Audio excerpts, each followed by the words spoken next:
Welcome, welcome, welcome to the Sports Card Lessons Podcast with me, your host, Ken Cairns. Don't forget to hit me up on social media. You can find me on Instagram at sportscard_lessons. If you want to email me, it's sportscardlessons@gmail.com. And you can also watch on YouTube. Whether you're listening on Spotify, Apple Podcasts, or watching on YouTube, if you like what you hear, please like, subscribe, and most importantly, tell a friend, spread the word. Happy Friday, everyone. If you came back for episode 2, thank you. Happy to have you back. I hope to bring a little bit more energy this week. Listening back over the podcast, I know it was a lot of information to me, because it was my past, was a little boring to me to listen to it over and over. But I'm definitely promised to bring the energy level up just a little bit more this week. So happy Friday. I'm really excited for this podcast. After getting through my first episode, and if you listened last week, I feel like the podcast king, right? But just feeling so pumped after the first one, so many things going through my mind, already wanting to make a couple changes. So, I hope you like what I'm bringing. We're going to just kick this episode right off this week. The first thing I want to just clarify, for those of you who don't know me, people who do know me, who listen to it, said, dude, you made yourself sound like an old man. And I'm like, really? And they're like, oh, you're talking about being retired and young kids being at the card shows. So, full disclosure, I'm 56. I was able to retire at a very young age. I had a great career, a great job. It was like job lottery that allowed me to retire at an early age and do the things that I'm absolutely loving to do. So I'm not as old as maybe I made myself sound in the first episode. So a couple new segments, just thinking about this week. All week long, I said, you know what? One of the things I want to bring, because when I listen to podcasts, one of the things that I always like to hear was other people's deals, and deals they got done, what the trade was, what they bought, how much they paid, things like that. So each week, I'm hoping just to bring a little segment called the Deal of the Week, and I'm literally in this hobby 7 days a week. I'm doing something. There's not a day that does not go by that I don't. I'm not online. I'm not looking for things. I'm not buying things. I'm not waiting for the mail truck to show up to deliver something. So listen, I could totally give you probably 15 deals a week, but I'm going to just narrow it down to 1 or 2 deals of the week that I'm excited about, and I just want to share with you guys. The other thing is, and you'll hear later when I talk about what's on my table, I have a lot of wax. So I love opening stuff, but since I really started selling at the show, I look at the boxes now and I say, well, I could open it, or I could get such and such for it. And I generally leave them unripped and I put them on my table for sale. So when possible, every week, when I have something here that I think might be a fun rip just to open up, we will. And this week I've got something at the end we'll open up. It's a small box, but it's a guarantee. There's a guaranteed auto or a patch card inside. So we're guaranteed to get something. There'll be one hit inside, and I'll tell you what that is at the end. So when last week, I said, what do I PC? I don't even know what I PC. I know what I like. So when I started in this, I listened to a lot of podcasts. I listened to a lot of people. I talked to a lot of people. And it appears that a lot of the money is in basketball cards. Like, some of the basketball cards are just unbelievably priced. I know nothing about basketball. I don't buy basketball cards. I don't open basketball cards. I don't know anything about the basketball players. So when it comes to what I PC, I figure I PC what I know, right? So I know football, I know tennis, I know golf. I'm learning a lot about wrestling now. But my search was just to find something that I really enjoyed. One of the first cards outside of football, one of the first things I came across was in tennis cards, was these Net Pro from 2003. And when I saw some of these cards on eBay, and like I do a lot, I never buy a card. I never buy a box to open, and I never get into a break without watching on YouTube opening of boxes of cards or breaks or whatever, just to see what's in and what the odds are, what gets pulled out of these boxes. So one of the first boxes I watched was a Net Pro. Was somebody who opened up Net Pro and just had literally a ton of these 2003 Net Pro, tennis, and he was pulling the Serena Williams, the Venus Williams, the Anna Kournikova, all these things. Then he had another segment of cards that he had graded, and he was showing the cards, and it came across a couple Anna Kournikova cards. I'm like, oh my God, these cards are amazing. Like I really want to get myself a few of these. So I started looking for these cards and I started buying them. And then I say, oh, I see the Serena card and the Venus card. So I started buying these. I started buying, PSA 10s of these cards. And then I just put them in my case on my wall. And I enjoyed looking at them. So I said, okay, so now I know I've got something that I PC. At the beginning, I was like, oh, IPC Mahomes, IPC Brady, and it was all these very expensive cards. And basically all I was doing was buying these cards or acquiring these cards to sell these cards. So it's really not what I PC. I mean, I enjoy having them. And if you listened last week, if my Mahomes on-card auto ever shows up, that will probably go straight to my PC. But these really weren't my PC. They weren't the cards that made me feel good. So then I got into wrestling. I always kind of liked wrestling. I never really followed it.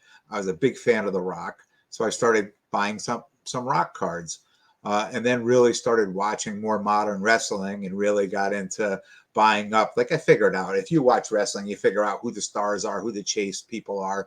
Really enjoyed buying Alexa Bliss and Sasha Banks cards. So I started in wrestling with The Rock and Alexa Bliss and Sasha Banks, and started watching on Monday night SmackDown or Friday Night Raw. I may have gotten that backwards, but I taped them both, and I go through and I know who's who and what's going on.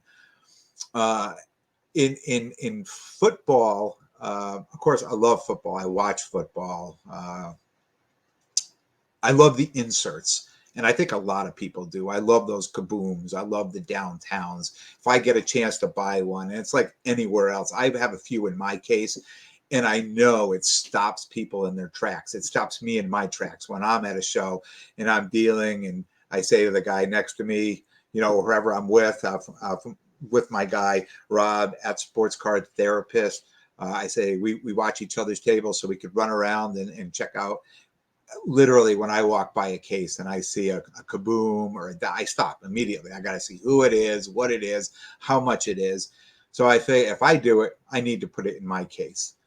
When I first started the shows and I just had football in my case, I would notice that people would walk up, they would glance into my case, and they would move right on. And then the person next to me, they would look in there who also had football, but they would stop. And I kept saying to myself, well, why are they stopping there but not here? So I watched where people generally crowded around, and I would go look into their cases, and I realized they have a variety. They have football, they have basketball, they have baseball, they may have some wrestling.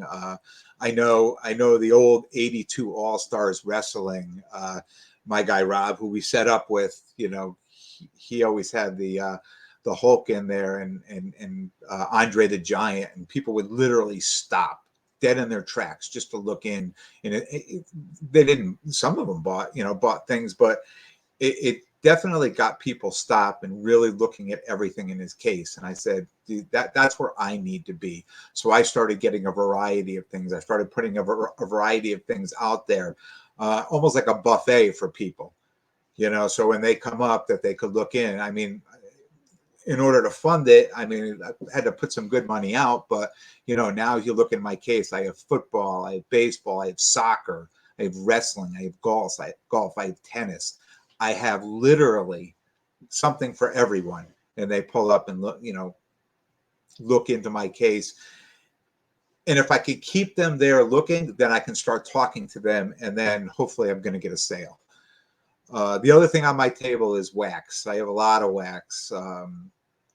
being retired, and started, ripping wax during the pandemic when the stores didn't have any. I had to get very creative online, and I learned quick. Like you can buy stuff on eBay, but most of the stuff is overpriced as far as wax. So marketplace on Facebook and just local, um, uh, what am I trying to say here? Local other sites online, like a Craigslist, things like that. I would just be going through those and just finding what anybody who had cards. And sometimes there was zero, but every now and then I would hit something that somebody was selling a few boxes, and I'd message them and talk to them. And by the end of the day, I could buy them, where I could open them up and get them for a decent price. But now, the stores are back open. The waxes, there's a lot more wax out there. So I spend a couple days a week. I know what days they restock my Target and Walmart, and not only my local, but I have surrounding towns. On certain days, I know. I literally have it down to a science. I know what days they stock, and I try to hit the people stocking so I could be first to get what I want. But if not, I still pick up scraps at the end. But I have a lot of wax, and at shows, to me, that's the only item I think on the table that nobody walks out and they pull their phone out and they start looking up comps to try to negotiate with you on that. Which to me is an easy sale. Uh, People expect when they go to the shows just to pay more for sealed boxes of cards. They just expect it, and they don't argue about it. They just do it. And to me, that's the easiest sale possible. What I do with my wax, I throw an extra $5. I price. I know what my margin is up, and then I add $5 more to it. So when they come, they look at it. If it's 75, they say, "Hey, you take 70." Of course I will. They feel like they got a deal. I'm happy to sell it. I got the price I really wanted. So it was a win-win all around. But wax is really the only thing I feel you can sell at a table, and nobody is pulling out comps and trying to negotiate hard on anything. I think the hardest thing about being a dealer at shows is finding cards to buy that are below comps so you could sell them for a profit. So when I got involved in this, I was opening boxes, and then I was sending cards to be graded. So now, I know what the comps are on the card, what the grade is. So I know what my margin is, whether sometimes depending on the player, right? If it's a Mac Jones, like this year, Mac Jones was huge. I can make good money on Mac Jones. Other players, you can't make as much money, but that's to be expected. But it's really difficult to get cards below comps. And I think at the show, with people bringing their cards to you, that's probably the only place you're really going to get a great deal, because you can't do it on eBay. I mean, I learned my lesson very early. It's a hard lesson to learn. You go on eBay and you say, "Wow, these cards are great," and you submit a best offer and they accept it, and you're like, "Oh, this is awesome," because this card costs, for instance, $100, and I just got it for $75 as a best offer. And then I put it back in my case as $100. But the guy who comes up and he pulls his phone out, he sees this thing just sold for 75. I'm not going to pay more for that.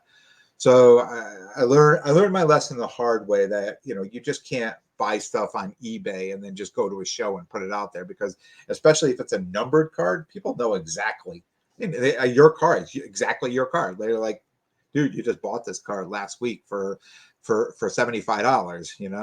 That's all I'm going to pay you for it." So unless you get somebody who's not looking at comps and likes the card, and in their mind they say, "Oh, that's $100 card, I'll buy it," you're going to make some money. But that's kind of the only way you're going to do it. So one of my little lessons there, if you're selling at shows, and if you're buying at shows, if you're going to a show, I mean, obviously, if you're in this business, you know how to look comps up, but especially numbered cards, though, immediately.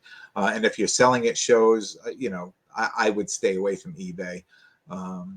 And I know a lot of times, like I try now, if I see something I like, I try to message people and say, hey, you know, you want to do this deal off of eBay or somewhere else, you know, because I don't want to kill the comp on it. But a lot of people, you know, some people they'll say, yeah, you know, here's my Facebook or whatever, message me, Instagram, whatever, they'll do that. But a lot of people think, oh, maybe I'm getting set up, and they get scared and they just ignore you or ghost you. So that's where we're at on that. What else is on my table? Well, things I've learned in the hobby and things that I've thought of and being, you know, a businessman my whole life. You know, when you're setting up at a show, you know, the table costs something, you know, whether it's 35, 50, 100, 200, 250. I mean, it costs something. So, you know, the first order of business I feel at a show is making back your money for the table that you're set up on, you know, that you've just paid for. And how do I do that? Well, it'd be great if everybody came up and bought stuff out of my box, but out of my case, but you know, those sales are few and far between at a show, you know, especially if you have higher end stuff. You know, you have to negotiate a deal. Like, people really want to buy all your stuff, but they don't want to pay what you're asking. So selling cards is, some days you have a great day and you sell a bunch of cards, other days you don't. So knowing that, on my table, I set up what I call a soup box. So from ripping cards, uh, there's a lot of extra cards left over, you know, basically, and you'll see this online too, and you'll see this on breaks. People will go, look, I'm just going through the base cards, and then we're going to get to the hits. We're going to get to the refractors and the numbered and the prisms and the whatever. But all those other cards are worth something. Those cards are worth something. So I took the time. I went out to my my local hobby shop, and I bought a 5-row box. And I went through, so at the beginning of the year, it was all the Don Russ football. You know, I probably opened 60 or 70 boxes of Don Russ football. So I took out all the rated rookies that were not quarterbacks, put them in penny sleeves, lined them up, $2 each for those, right? And then there's inserts. There's all kinds of inserts in there. I put those in another row, $2 each. I started opening Mosaic Soccer and Don Russ Soccer and Panini soccer boxes. So all the other cards, all the rookies, I'm telling you, all the rookies from the other sports, like soccer rookies, things like that, I just put away because, you know, we'll wait to see. It's like baseball. You're going to wait to see if these guys pan out or not. In football, it's a little different. It's the rookie quarterbacks are really the ones that hold all the value, and the rest, you know, I just penny sleeve and put them in the box. And that box is my hottest box at every show. That box pays for my table. Why do I call it the soup box? When I was a kid, you know, my mother would make a roast every Sunday, whether it was a turkey, a chicken, a roast beef, a ham, and always made 3 meals out of it. And the last meal was always the soup, right? And most people that's what most people throw in the garbage, is the bones, really what the soup comes from. So in my case, when it got down to the bones, I put them in a box, right, and put a price on it, and you'd be surprised how many people buy that. That box pays for my table every single week, and the same people. I do a local show, and I just did a show in Plainville here in Connecticut. It was my second time doing it, and the same 2 guys came back and said, "Hey, you remember me? You gave me a deal if I bought this many last time." I go, "Yep." I said, "Yep, same deal." They went through and bought another 30 or 40 cards. I mean, that literally pays for my table. So everything else I'm doing now, we're making a profit. Another thing that I learned just observing at shows was that the people that had the most crowds around their table had discount boxes, and they would just set up a slab box and put a bunch of slabs in there, discounted, you know, $10, $15, $20, up to, you know, maybe up to $75 or $80, but they were all under $100 in this box. And I thought to myself, wow, let me try this out. So now I set up my soup box. Next to my soup box, I put my discount slab box, and I just put a little sign on it, discount slabs. you know, people were all over that all day long, literally all over it. And what happens is that it draws them in to go through this, and they get to see everything else on your table. If nothing else, you get to have conversation. I talked to so many people all day long at the shows, like literally nonstop, just conversation. And I see other people that set up at the shows that put, you know, one case or two cases in front of them, and they'll just be sitting there waiting for people to come up and, you know, start talking to them. Where I just put out a buffet. I put out a little bit of something for everyone, you know, to get to my show. I mean, to get to my box and my table at the show, so I can sell things. I mean, that's what I'm there for, and most importantly, have fun. I mean, I enjoy the conversation, and I'm just having fun all day long with this. All right, let's get into my deals of the week. These are always exciting.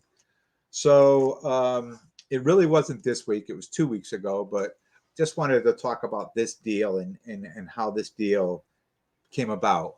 So I literally had a day off from no shows and no golf and nothing on the weekend. I had nothing going on 2 weeks ago. So I looked up, hey, is there any card shows in the area? So there was a card show in Mount Kisco, New York. So I got up early, drove down, got to the show. It was a small show. And I got in there and I realized there's a lot of people with a lot of vintage boxes, which I don't really do anything with, but I'm still going to walk around anyway. So I walked around, talked to people like I usually do. I see something I like. What's the best you can do on that? Okay, I'll think about it. I'm moving along. I'll be back, maybe. So I spotted these two cards that I really wanted. One was Mac Jones Origins autographed, and the other one was a Deshaun Watson rookie red yellow optic PSA 10. And somebody had it on their table. So I went around. I briefly said, hey, can I look at those cards? What's the best you could do on both of those cards? He gave me his price, which I thought was a little high. I said, all right, thanks. So I moved along. I just went around the whole show again, looking at everything over again. And I just noticed this guy had a crowd at his table. So I walked over and I was just listening, seeing what was going on, standing back. And he was there with his wife, and the guy was opening his case, and he wanted to buy the cards that the guy was selling. And he said to his wife, he said, honey, give me some more money. And she says, you haven't sold anything yet. She said, you have to, you can't be buying everybody's cards. We're here to sell cards. So I can hear this interaction going on. So I listened to it happen. And he says to the wife, I need $600. Give me $600. And so reluctantly, she goes in her bag, pulls out the money, hands it to him. And just then he looks up at me. He says, do you need help? And I said, yeah, but go ahead with them. He goes, no. He goes, guys, hold on just a minute. He goes, what can I help you with? I said, this card and that card there. He goes, oh, yeah, you looked at them before. I go, yeah. I go, you take $600 for both of them? He says, no. And his wife said, yes.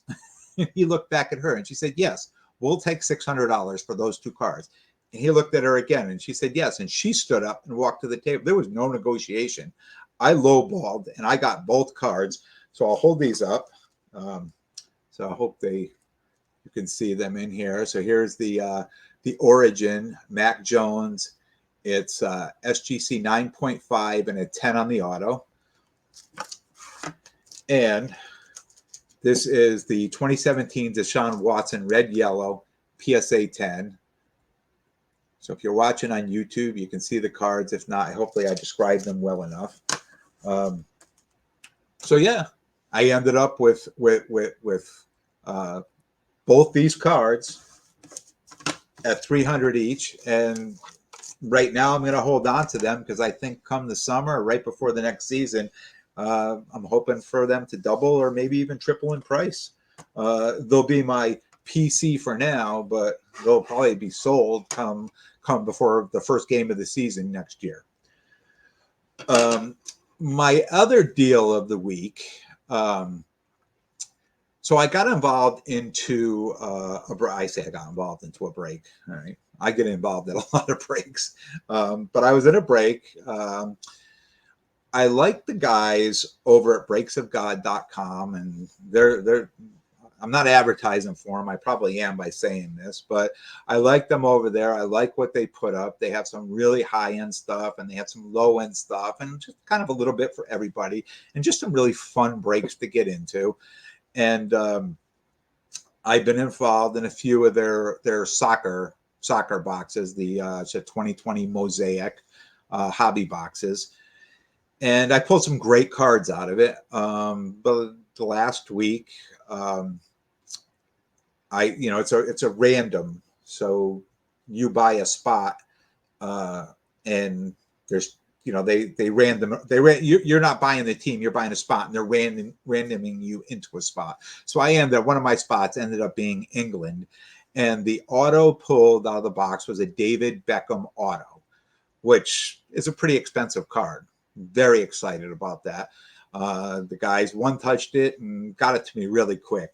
So last weekend, I think I hit that card on last Tuesday, and I had the card by Saturday. And Saturday, I was doing a show in Plainville. I just mentioned I was doing a show in Plainville, and I made a deal with a guy to trade the David Beckham card and also a 2020 First Bowman Bobby Witt Jr. purple to 249. That was a PSA 9. So I traded both of those cards, and I traded them for 2018 Josh Allen Red Wave auto.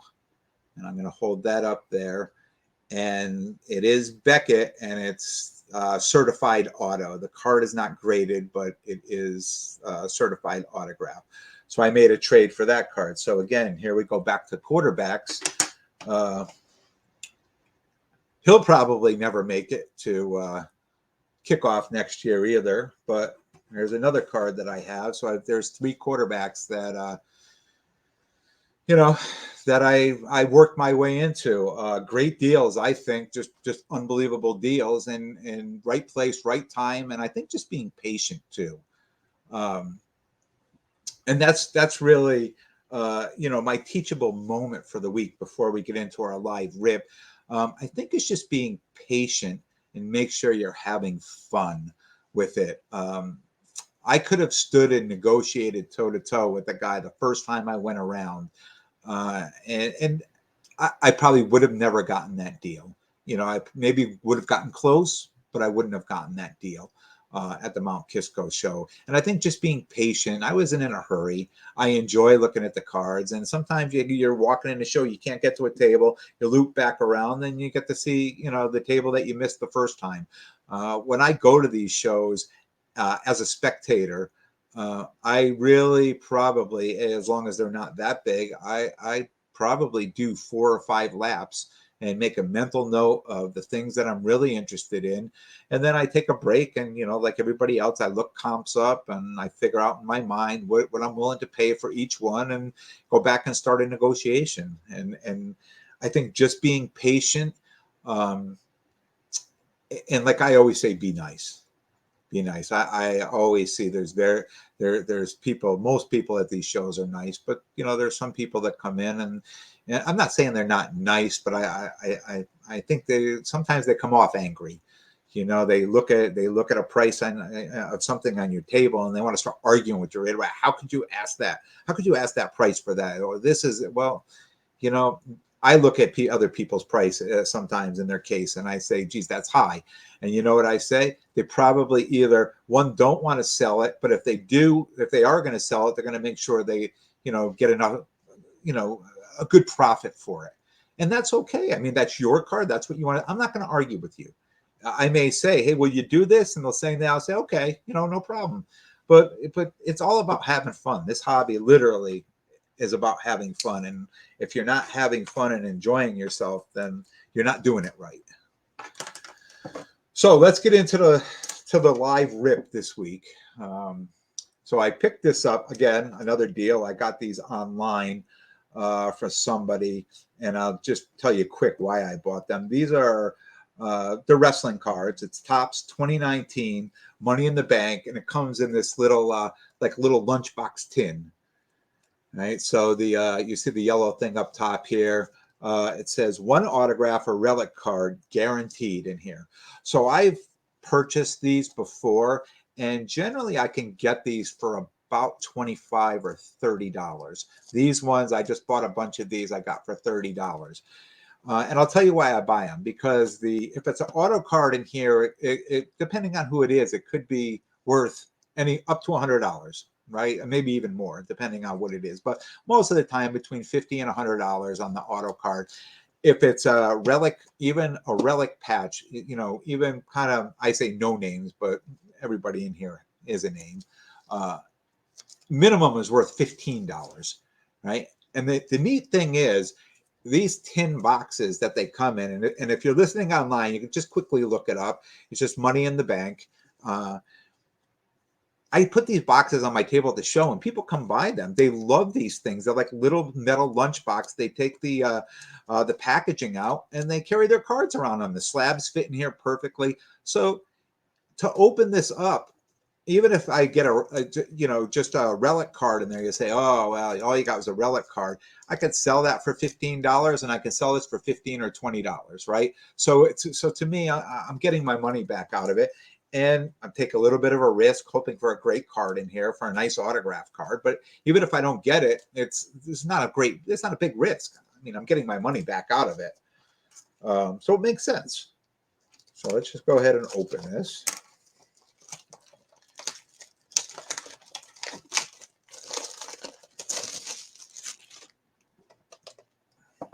And I did this too because there's only 20 cards in here, so it's 4 packs of 5 cards. I didn't want to keep you here all night, especially if you're listening online. You're like, oh God, what's this? I mean, I'll go through these cards quick, and I could even show you the inside of this thing. Again, if you're on, it's a nice little tin.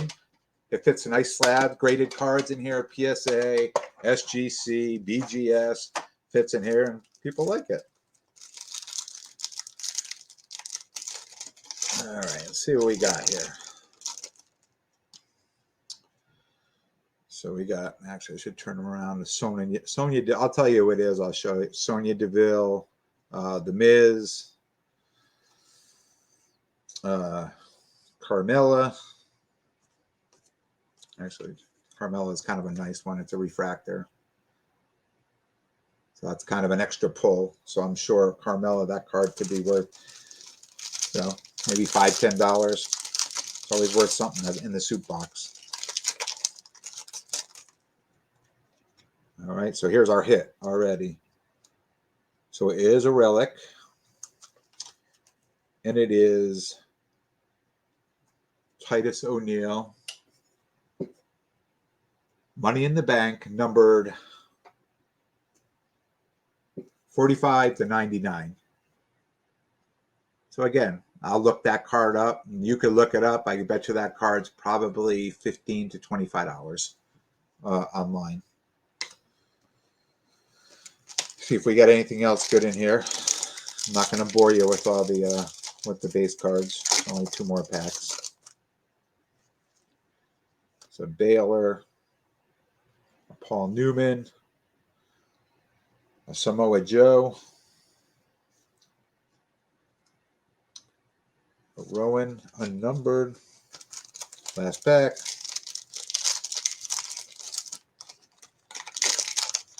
At some point, I'm gonna get one of those fancy cameras that come out on top of me too, so I can open them and we can all both see them at the same time. So this is kind of a cool tool. This is a Becky Lynch card, and she's actually pretty popular still right now. Unnumbered, but it's a nice looking card. Booker T, Paige. Oh, look, we have another number card in here. So this is Mojo Rawley, and this is number 1 of 99. So we ended up with a refractor, a numbered card, and a relic card. So, but I got my $30 back. And I'll have to check because I'm not sure on the relic card. I'm not sure what that's worth, but maybe I could have doubled my money on something like that. So, you know, I don't mind taking my risks like that when I'm getting my money back on that. All right, brings us down to the end of the episode. I hope I brought more energy this week. I hope everybody had a good time.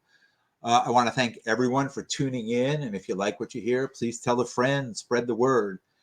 If you have comments, questions, suggestions, show topics, anything, just want to reach out. Hit me up on social media. If you're on YouTube, comment below. On Instagram, at sportscards_lessons, or email me at sportscardlessons@gmail.com. And until next time, be good to yourselves and everyone around you.